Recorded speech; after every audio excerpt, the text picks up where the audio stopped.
What do you do as a spouse when your partner resists taking part in something that can bring about peace, love, and harmony in your marriage?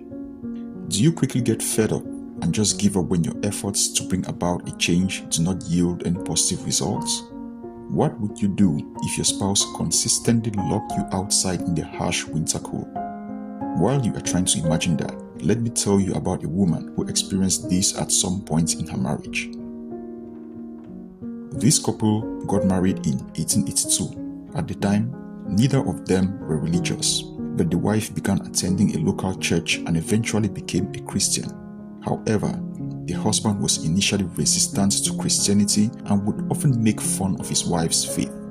He would even lock her out of the house sometimes for going to church, but that didn't stop her from being a devoted wife and a committed Christian, always praying for her husband.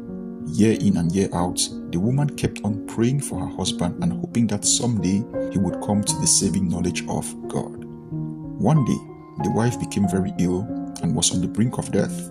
The man remembered that his wife had been a devoted Christian who never missed any church activity. He thought this would mean her church members could pray and restore her health. He became desperate and called for a group of Christians to come and pray for her. As they prayed, the man felt a powerful conviction and realized he needed to give his life to Christ. After his conversion, the man became passionate about sharing his faith with others and began preaching and teaching wherever possible. He would eventually become one of the most influential figures in the Pentecostal movement, known for his powerful preaching and miraculous healings.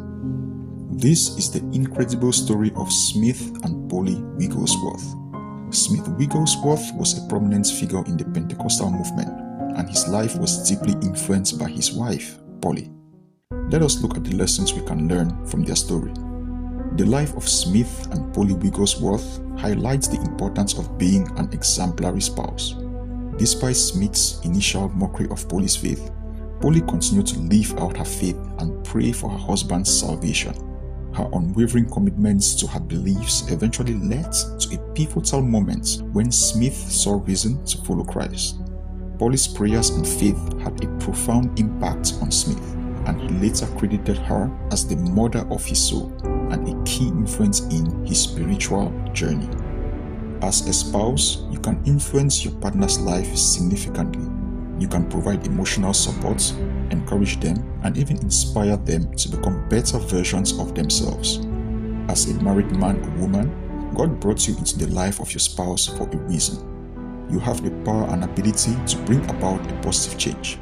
Maybe you have noticed a flaw in your spouse, preventing them from reaching their highest potential. Maybe you have suggestions that will positively influence your family, but your partner does not see reasons with you. Be encouraged by the story of the Wigglesworths. Like Polly, keep doing your best and putting your spouse in prayer, and one day, God will open their eyes. In conclusion, the story of Smith and Polly Wigglesworth teaches us that being an exemplary spouse can make a profound difference in our partner's life. Whether it's through our unwavering faith, our support, or our encouragement, we have the power to positively impact our partner's life. Let's strive to be the spouse who inspires and uplifts our partner, just as Polly did for Smith. Thanks for watching, and we will see you in the following video. Don't forget to subscribe if you have not yet done so, and please give this video a thumbs up and share it with your loved ones. Until next time, remain blessed.